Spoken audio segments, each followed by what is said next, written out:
Back to my channel సౌజీ దాక్షు vlogs. ఇది వచ్చేసి మేము తిరుపతి వెళ్ళాం కదండి, అప్పటి వ్లాగ్ అనమాట.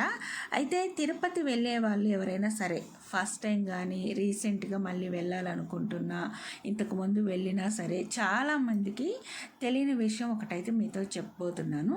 అంటే తెలిసిన వాళ్ళకి కాదండి, తెలియని వాళ్ళకి మాత్రమే. తిరుపతి వెంకటేశ్వర స్వామి అనగానే తిరుపతి మాత్రమే వెళ్ళి వస్తారు. అలా కాకుండా తిరుపతి కొండ మీద మనం మెయిన్ చూడాల్సినవి 7 టెంపుల్స్ ఉంటాయన్నమాట. సో అవి ఎవరైనా సరే చూడకపోతే చాలా సింపుల్గా చూసేయచ్చు అనమాట. సో వాళ్ళ కోసమని ఈ వీడియో అయితే మీకు షేర్ చేస్తున్నాను. అయితే ఇది వచ్చేసి డే 1 తిరుపతి వ్లాగ్ అయితే ఒకటి షేర్ చేశాను. డే 1లో పార్ట్ 2 అండి ఇది. ఎందుకంటే మేము మార్నింగ్ వరాహస్వామి టెంపుల్ దర్శించుకొని కోనేటిలో స్నానం చేసి ఇంకా బయటకు వచ్చిన తర్వాత ఇంకా చాలా టైం ఉంది ఏం చేయాలి అనుకున్నప్పుడు మేము ఈ 7 టెంపుల్స్ని కూడా చూడటం జరిగింది. కాబట్టి ఇది పార్ట్ 2గా మీకు షేర్ చేస్తున్నాను. అయితే ఆల్రెడీ మాకు టోకెన్ తీసుకున్నాం కాబట్టి దర్శనం నెక్స్ట్ డే వచ్చింది. అంటే దర్శనానికి మాకు ఇంకా టైం ఉంది. సో మేము ఈలోపు ఈ టెంపుల్స్ని అయితే దర్శించుకున్నాం. ఫస్ట్ వచ్చేసి ఏంటంటే శ్రీవారి పాదాలన్నమాట. సో ఇది ఎలా వెళ్ళాలి ఏంటి అనేది కూడా మీకు ఎక్స్ప్లెయిన్ చేస్తాను. చాలా సింపుల్ అండి. ఇక్కడికి వచ్చేసి మేము శ్రీవారి పాదాలు, ఇది కూడా కొండ మీదే, కొండ మీద నుంచి మెట్లు ఉంటాయి కాబట్టి ఆ మెట్లు రూట్లో మనం పైకి వెళ్తూ మళ్ళీ అదే మెట్లు మార్గంగా కిందకు వస్తాం అనమాట. శ్రీవారి పాదాలు కూడా మీకు చూపిస్తాను. విత్ ఇన్ సెకండేనండి, మనకి ఎక్కువసేపు అయితే దర్శనం ఉండదు. సో ఇక్కడ వచ్చేసి అన్నీ కూడా కొండలే కాబట్టి ఇక్కడ ఇల్లులు కట్టుకోవాలి అనే ఒక సాంప్రదాయం ఫస్ట్ నుంచి ఉంది. కాబట్టి ఇలా రాయి మీద రాయి పెడితే ఇల్లు కడతాము అనేది ఒకటి ఉంటుంది కాబట్టి ప్రతి ఒక్కరికి కూడా అలా పెడుతూ ఉంటారు. అలాగే పెళ్ళైన కొత్త దంపతులు అలా ఇక్కడ చాలామంది భక్తులు వస్తూ ఉంటారనమాట. చూశారు కదండి, శ్రీవారి పాదాలు అయితే చాలా చాలా క్లియర్గా కనిపించింది, అద్దంలో పెట్టారనమాట. అయితే ఇక్కడ శ్రీవారి పాదాలని ఎందుకు వచ్చిందంటే ఫస్ట్ వెంకటేశ్వర స్వామి ఈ 7 కొండలపై వచ్చేటప్పుడు ఫస్ట్ పాదం అక్కడ పెట్టారు కాబట్టి శ్రీవారి పాదాలు, శ్రీవారి మెట్లు ఇట్లా ఉంటుందన్నమాట. సో ఇది వచ్చేసి నెక్స్ట్ సెకండ్ అనమాట. ఇది మాతో పాటు ట్రావెల్ చేసిన వాళ్ళండి, మా ముందు వెళ్తున్నారు. ఇది వచ్చేసి శిలాతోరణం, చక్రతీర్థం 2 ఇక్కడే ఉంటాయండి. ఇక్కడ వచ్చేసి మొత్తం పార్కు లాగా ఉంది, మీరు చూశారు కదా. అయితే ఎక్కడ చూసినా గ్రీనరీ అండి. మేము వెళ్ళింది సమ్మర్ టైం అయినా సరే అసలు నీళ్ళు ఎప్పటికప్పుడు పెడుతూ ఉన్నారు. పచ్చదనం అనేది ఎక్కడా కూడా లేకుండా లేదనమాట. అలాగే ఎక్కడ చిన్న ప్లాస్టిక్, కాగితం, గ్లాసు, బాటిల్ ఇట్లాంటివి ఏమీ ఉండటానికి వీల్లేదండి. మొత్తం ఎప్పటికప్పుడు నీట్గా మెయింటైన్ చేస్తున్నారు. ఇక్కడ చూశారు కదండి, ఇది వచ్చేసి శిలాతోరణం అనమాట. ఇక్కడ మీరు గమనించండి, శిలాతోరణం అంటే ఇది వచ్చేసి మన ప్రపంచ శిలలలో 2వ శిలాతోరణం అండి. ఇది వచ్చి అంటే శిలాతోరణం ఎలా పేరు వచ్చిందంటే ఇక్కడ చూశారు కదా, తోరణం లాగా ఉంది, పెద్ద రాయి అనమాట ఇది. అయితే ఇది ఫస్ట్ నుంచి కొన్ని కోట్ల సంవత్సరాల నుంచి 1500 కోట్ల సంవత్సరాల నుంచి ఇక్కడైతే మీరు శిలాతోరణం చూశారు కదండి, మధ్యలో ఎవరో కట్ చేసినట్టుగా గ్యాప్ వచ్చింది కదా. అలా రావటానికి మెయిన్ రీజన్ ఏంటంటే వెంకటేశ్వర స్వామి ఈ భూమి మీదకి వచ్చినప్పుడు తన పాదాన్ని ఈ శిలపై కూడా పెట్టారంట. అందువల్ల అక్కడ గ్యాప్ వచ్చిందని చెప్తున్నారు. అంటే ఫస్ట్ శ్రీవారి మెట్లు అన్నాం కదా అక్కడ, ఇంకా నెక్స్ట్ ఇంకా అక్కడక్కడ పెడుతూ ఉంటారు కదా మరో ప్లేసు ఈ శిలాతోరణం అండి. ఇక్కడ చూశారు కదా, మొత్తం కూడా గ్రీనరీ అండి, మొత్తం పార్కే. మనం ఎక్కడైనా సరే స్టే చేయొచ్చు. అంటే కొంచెం సేపు మనం పీస్ఫుల్గా కొంచెం ఆహ్లాదకరంగా ఎంజాయ్ చేయాలి అంటే ఇట్లాంటి ప్లేస్లో అయితే సూపర్గా ఉంటుంది కదండి. అయితే ఇక్కడ కొన్ని రకాల పక్షులు కూడా పెంచుతున్నారు. అంటే ఇక్కడ చూడండి, నెమలి, కోడి ఇవన్నీ మనకి తెలిసినవే, తెలియని పక్షులు కూడా ఉన్నాయండి. సో అది మీరు రియల్గా చూసి ఉండకపోవచ్చు, ఇక్కడైతే నేను చూపిస్తున్నాను చూడండి. అంటే ఇక్కడ పావురాలతో పాటు మరొక పక్షి పెంగ్విన్ టైప్లో ఉందండి. చూడండి ఇక్కడ వైట్ కలర్లో ఉంది చూసారా పక్షి, అది పెంగ్విన్ అయితే కాదు, పెంగ్విన్ టైప్లో నిలబడి ఉంటుంది అనమాట. కింద లెగ్స్ వెడల్పుగా ఉంటాయి, చూశారు కదా. అయితే ఇప్పుడు నెక్స్ట్ మనం చక్రతీర్థం వైపు వెళ్తున్నాము.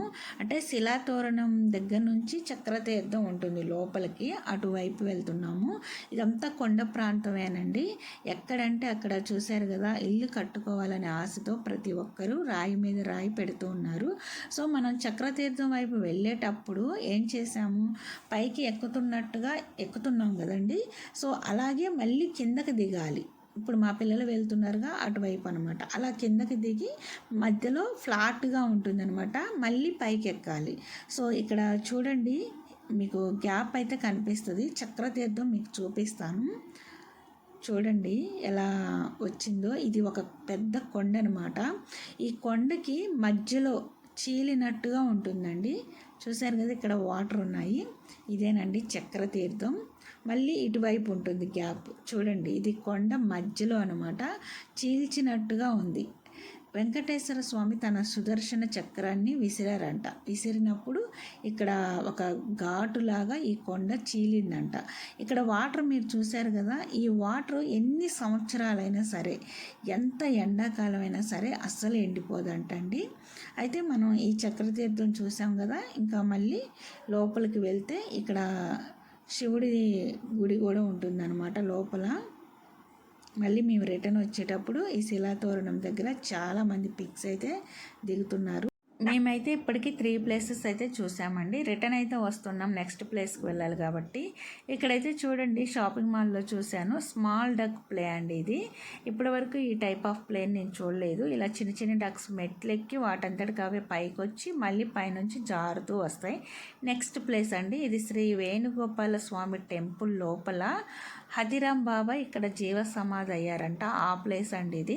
అయితే టెంపుల్ నేను వీడియో తీయడం కుదరలేదు. చాలా పెద్ద టెంపుల్, బాగుంటుందండి టెంపుల్ కూడా. ఎందుకంటే నాకు టైం సరిపోలేదు. అంటే జనం ఎక్కువగా ఉన్నారనుకోండి, ఏం చేస్తాం, ఫాస్ట్గా మనం వెళ్ళేసి దర్శనం చేసుకోవాలి అనుకుంటాం కదా. సో అలా దర్శనం చేసుకునే క్రమంలో నేను ఇంకా వీడియో తీయలేదనమాట. చిన్న క్లిప్పింగ్ అయితే గుర్తుంటుందని చెప్పి తీశాను. నెక్స్ట్ ఇంకా టెంపుల్ బయటకు వచ్చాక ఇక్కడ కూడా షాపింగ్ మాల్స్ చిన్న చిన్నవి అయితే ఉన్నాయి. సో అయితే ఇప్పుడు మనం ఆకాశగంగా ఆ ప్లేస్కి అయితే వచ్చామండి. ఇక్కడ కూడా అంతే, ఇది కొండ మీదే ఉంటుంది టెంపుల్ అనమాట. చూడండి, కొండ మీదకు కూడా ఈ విధంగా షాపింగ్ మాల్స్ పెడుతూ ఉంటారు. అసలు ఇంత పైకి ఎలా వస్తాయి, వీటిని ఎలా తీసుకొస్తారో అర్థం కాదు. ఎందుకంటే మనం చూడటానికి వచ్చిన వాళ్ళమే ఇలా పైకి మెట్లెక్కి వస్తుంటే అలసిపోతుందన్నమాట ప్రాణం అయితే. ఇప్పుడు మళ్ళీ మేము పైకి వచ్చి కిందకి దిగుతున్నాం. చూశారు కదండి, లోపలికి కిందకు వస్తున్నాం. ఇదంతా కొండ ప్రాంతం అనమాట, అడవి ప్రాంతం, కొండలలో ఇలా కట్టారు.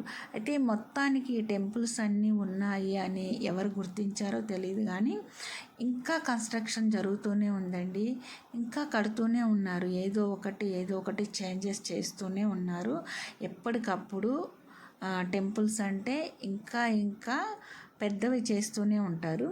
ఇక్కడ చూడండి, వాటర్ పైనుంచి వస్తుందన్నమాట. ఆకాశగంగా అంటే ఈ ఆకాశగంగ నుంచి వాటర్ ఎప్పుడు ఎంత సమ్మర్ అయినా సరే ఈ కొండల్లో నుంచి వస్తూ ఉంటుందంట. అసలు ఎండిపోవటం అనేది జరగదు. అయితే ఒకప్పుడు డైరెక్ట్గా ఈ కొండ మీద నుంచి వాటర్ పడుతుంటే స్నానాలు చేసేవాళ్ళంట, కానీ ఇప్పుడు చేయనివ్వట్లేదు స్నానాలు. కానీ ఆ వాటర్ మనం ఏ విధంగా యూజ్ చేసుకోవాలనేది అయితే మీకు చూపిస్తాను. అయితే తిరుపతిలో ఏవైనా సరే ప్రత్యేకమైన పూజలు, అభిషేకాలు ఇట్లాంటివి జరుగుతూ ఉంటాయి కదా, అప్పుడు ఈ ఆకాశగంగ దగ్గరకు వచ్చి ఈ వాటర్ తీసుకెళ్తారంట. ఈ ఆకాశగంగ వాటర్ వెంకటేశ్వర స్వామి ప్రత్యేకమైన పూజలలో వాడుతూ ఉంటారంటండి. అయితే ఇక్కడికి వచ్చిన భక్తులు ఈ ఆకాశగంగ వాటర్లో స్నానం చేయడానికి ప్రజెంట్ కుదరదు కాబట్టి ఈ విధంగా అయితే కాలువలాగా కట్టారు. సో వచ్చిన వాళ్ళు ఈ విధంగా కాళ్ళు చేతులు మొహాలు కడుక్కోవడం, నెత్తిన ఇలా నీళ్లు చల్లుకోవడం, లేకుంటే ఒక చిన్న చిన్న బాటిల్స్లలో వాటర్ నింపేసుకొని మనకి ఇంటి దగ్గర తెలిసిన వాళ్ళు ఎవరైనా ఉంటారు కదా వాళ్ళకి ఇవ్వటం, ఇలా చేస్తూ ఉంటారు. సో ఇక్కడ చూడండి, మా హస్బెండ్ కూడా ఒక 20 రూపీస్ బాటిల్ అయితే తీసుకున్నారు. అయితే ఇందులో వాటర్ మనం నింపుకోవటమేనండి, ఓన్లీ బాటిల్ మాత్రమే 20 రూపీస్. ఎంత చిన్నగా ఉందో చూసారు కదా. ఈ వాటర్ ఎందుకంటే ఇంటి దగ్గర తెలిసిన వాళ్ళు ఉంటారు కదండి, వాళ్ళకి ఇవ్వటం కోసం అనమాట. చూసారు కదా, ఈవినింగ్ అయిపోతుంది. సో మేము ఫాస్ట్గా రిటర్న్ అవుతేనే మళ్ళీ నెక్స్ట్ 2 ప్లేసెస్ అయితే చూడగలుగుతాము. అయితే ఇక్కడ మేము స్టార్ట్ అవ్వటమే 3:30 స్టార్ట్ అయ్యామండి. అయితే కొండ మీద ఉన్న ఈ ప్లేసెస్ చూడాలి పరిశీలనగా అంటే మాత్రం ఇంకొంచెం ముందు బయలుదేరాల్సిందే. అంటే 12 ఆ 30కి బయలుదేరినా సరిపోతుందండి టైం అయితే. చూడండి ఇక్కడైతే వాటర్ పైనుంచి ఎలా వస్తుందో, ఇది పాప వినాశనం ప్లేస్ అనమాట. అయితే ఇక్కడ వచ్చిన భక్తులు స్నానాలు చేస్తూ ఉంటారు. చేయాల్సిందే కంపల్సరీగా, ఎందుకంటే చేసిన పాపాలు పోతాయి అనే ఒక నానుడి. సో అందుకోసమే చేస్తారండి ఇక్కడికి వచ్చిన ప్రతి ఒక్కరు కూడా. అయితే కొన్ని వేల సంవత్సరాల నుంచి వాటర్ పైనుంచి వస్తూనే ఉందంట. ఎక్కడి నుంచి వస్తుంది ఏంటి అనేది క్లియర్గా ఎవ్వరికీ తెలీదు. అయితే వచ్చిన భక్తులు స్నానాలు చేసేయడానికి అనుకూలంగా ఉండటం కోసం ఆ విధంగా కట్టారు. అయితే పక్కనే గంగమ్మ తల్లి గుడి అయితే ఉంది. ఇక్కడ స్నానం చేసి వెళ్ళి ఆ టెంపుల్ని దర్శించుకుంటారు. అయితే ఇక్కడ ఎవరైనా సరే ప్రతి ఒక్కరూ స్నానాలు చేయాల్సిందేనండి. వచ్చిన వాళ్ళు స్నానం చేయటానికే వస్తారు అయితే నాకు ప్రతి ఒక్క టెంపుల్ వీడియో తీయటం అస్సలు కుదరలేదండి. చెప్తున్నాను కదా, జనాలు ఎక్కువగా ఉన్నారు, అలా ఉన్న చోట వీడియో తీయడానికి కుదరలేదనమాట. ఇంకా కొన్ని మాత్రం ఇంకా కంపల్సరీగా తీయాలని చెప్పేసి తీసేశాను. అయితే ఇక్కడ చూడండి, మా పిల్లలు మా హస్బెండ్ కూడా చేస్తున్నారు. ఇది సమ్మర్ టైం కాబట్టి ఏం లేదు, ఒక 15 మినిట్స్లో బట్టలు డ్రై అయిపోయినా చాలు. పిల్లల వరకు అయితే నైట్ వేర్ బట్టలు తీసుకొచ్చాను. ఇంకా ఫైనల్గా లాస్ట్ టెంపుల్ అనమాట, జపాలి శ్రీ ఆంజనేయ స్వామి టెంపుల్ అండి. ఇది ఆంజనేయ స్వామి జన్మస్థలం అంట. ఇది చూడండి, ఇది ఇంకా బాగా అడవిలో ఉంటుందన్నమాట ఈ టెంపుల్. ఇక్కడ మెట్లు కూడా చూశారు కదండి, కొంచెం ఫ్లాట్గానే ఉంటాయి. ఒక 55 ఇయర్స్ లోపు వాళ్ళైతే నడవచ్చు అనమాట ఈ మెట్ల మీద. మొత్తం 1.5 కిలోమీటర్ ఉంటుంది. 750 మెట్లు అయితే ఉంటాయండి. ఒకవేళ మెట్లు ఎక్కలేక ఎక్కడైనా కొంచెం సిట్టింగ్ కావాలన్నా ఈ విధంగా అయితే సిట్టింగ్ ఏరియాస్ ఏర్పాటు చేశారనమాట. చూడండి, మొత్తం కూడా అడవేనండి. అందుకోసమే దాదాపు ఇక్కడ డ్రైవర్ మాకు చెప్పారు, మీరు ఫాస్ట్గా దర్శనం చేసుకొని రాండి, ఎందుకంటే 7 అయిందంటే మాకు ఛార్జెస్ పడతాయి, పోలీసులు పట్టుకుంటారు, కొండ మీద తిరగనివ్వరండి అని చెప్పారు. అంటే తిరుమల వెంకటేశ్వర స్వామి టెంపుల్ కన్నా ఇంకా పైన అనమాట ఇవన్నీ ఉంది టెంపుల్స్. అంటే ఇంకా బాగా కొండ మీద, కొండ అంటే ఇంకా దాదాపు అడవి ప్రాంతమే కదండి. మనుషులు తిరిగే వరకు ఏమీ ఉండదండి. జనసంచారం లేకపోతే ఈ అడవిలో చాలా ప్రమాదకరంగా ఉంటుంది. చూశారు కదండి, మొత్తం అడవే, ఎటు చూసినా గ్రీనరీ అండి. అసలు ఎంత సమ్మర్ అయినా సరే పచ్చదనం మాత్రం ఎక్కడ మిస్ అవ్వలేదు.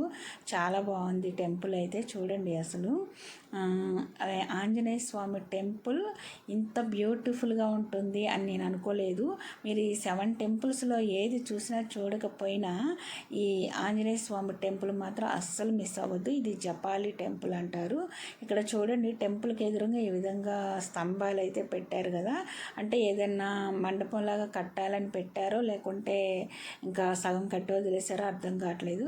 ఈ టెంపుల్ ఎదురుగా ఈ విధంగా కోనేరు అయితే ఉందండి. ఈ కోనేరులో స్నానాలు చేయట్లేదు అనుకుంటా, వాటర్ అయితే గ్రీనరీగా అయిపోయాయి. సో వీటిని ఏమన్నా చేంజ్ చేస్తే వచ్చిన భక్తులు స్నానాలు చేయడానికి బాగుంటుంది. ఇంకా మేమైతే రిటర్న్ అయ్యాము. 7కి బయలుదేరామండి. నిజంగానే అక్కడ 7 కల్లే వచ్చేసామన్నారు. ఇంకా 7కి బయలుదేరేసాము. ఇక్కడికి వచ్చేసరికి అంటే మేము ఎక్కడైతే స్టార్ట్ అయ్యామో అక్కడే ఇంకా దింపారనమాట. అక్కడ వరహస్వామి టెంపుల్ దగ్గరే ఇంకా హోటల్ ఉంటే మేము టిఫిన్ తిన్నాము. అక్కడ భోజనాలు కూడా చేయొచ్చు, బట్ ఏంటంటే భోజనం చేయటానికి మళ్ళీ క్యూ లైన్ ఉంటుందన్నమాట. పిల్లలతో రిస్క్ పట్టడం ఎందుకులే, అందులోనూ బాగా టైర్డ్ అయిపోయి ఉంటారు. ఎందుకంటే ఒక్కొక్క టెంపుల్ లోపల మనం చూడాలి అంటే మనకి తెలియకుండానే 4-5 కిలోమీటర్స్ నడవాల్సి ఉంటుంది. అదంతా పిల్లలైనా పెద్దలైనా సరే అబ్జర్వ్ చేయలేరు అనమాట. సో ఇంకా మొత్తానికైతే టైర్డ్ అయిపోయాం కాబట్టి ఇక్కడే మేము టిఫిన్ చేసేసి మళ్ళీ మా రూమ్కి అయితే బయలుదేరాము. ఈరోజు వ్లాగ్ అయితే ఇదండి. ఇది పార్ట్ 2 తిరుపతి డే 1లో. సో మీకు నచ్చినట్లయితే లైక్ చేయండి, షేర్ చేయండి.